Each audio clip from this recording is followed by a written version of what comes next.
Part 1. Introduction. Welcome to a new look at objectives and assessment. You probably already know the basics, but we hope to provide a new twist. In these segments that follow, we'll show you a simple, straightforward way to write objectives that will help your students gain basic skills and higher level knowledge too. We'll show you how to put objectives where they belong, at the center of designing instruction that leads to real learning. We'll focus on the information literacy skills that are so crucial to school librarians' work. But the ideas you'll learn here can be used to support learning in every subject area and with every teacher with whom you'll collaborate. Did you ever wonder where objectives came from? Well, about 60 years ago, a group of scholars led by Benjamin Bloom created them as a way to describe what students should learn. That's right, what they should learn. The focus was directly on learning. The idea of assessment was there, but it was far in the background. Today, we sometimes think assessment comes first, and learning seems to take second place. So it's always helpful to remember that objectives are about learning first and assessment later.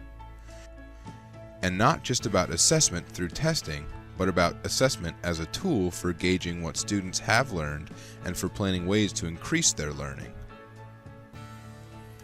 But first we have to talk about how objectives relate to goals. That is, to the overall learning we want our students to master. Objectives and goals are very closely related. In fact, they're like two aspects of a jigsaw puzzle. Objectives are like the individual pieces of the puzzle, the small pieces that fit together to create a picture. The goal is like the whole puzzle, the big picture of knowledge we want students to gain. A good way to think of it is that goals describe what learners will know as a result of instruction. Objectives describe what learners will do after instruction to demonstrate that knowledge. Goals are broad, general statements. They're intangible, and they can't be tested. That's because they describe what a learner knows, what's in his or her mind. Objectives are narrow and specific. They describe what a learner does to show what she's learned. Each objective describes only a small part of the overall learning. That's the goal. See? There's that jigsaw puzzle idea again. Those pieces, the objectives, are what we focus on in assessment. Of course, we're always looking at the goal, the big picture, but we use objectives to point out things students can do to show what they know. So one goal can have many objectives because each objective covers only one or two small parts of the goal. Let's take a look at a few examples to see how goals and objectives relate to each other. Of course, we'll use examples from the school, library, and media field to start. Later in this video, you'll see examples from other fields too. Here we go.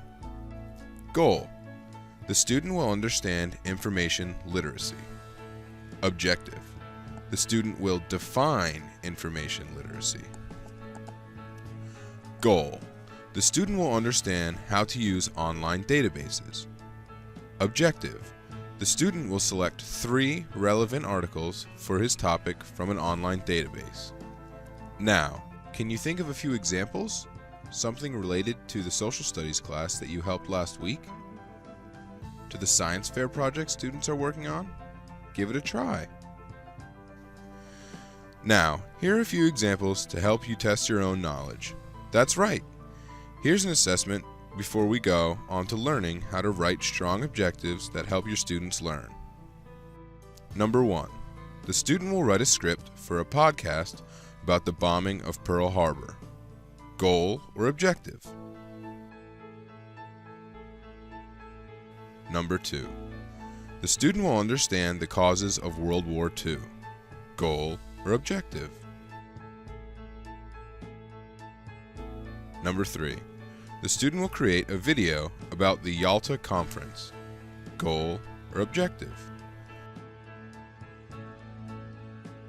Number 4. The student will explain the terms of the Treaty of Versailles. Goal or objective? How did you do? Did you see that the only statement with the verb understand is a goal? Because it's the only statement that describes what's in the student's mind. the big picture. All the other statements describe various things a student might do to demonstrate a part of that knowledge, pieces of that picture.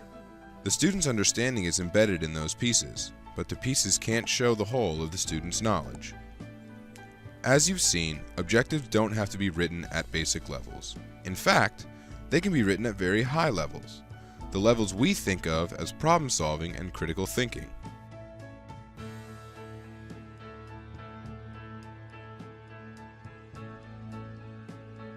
In the next section, you'll learn how to write objectives that can boost student mastery of that higher level learning. That's the twist we promised you at the beginning of this video.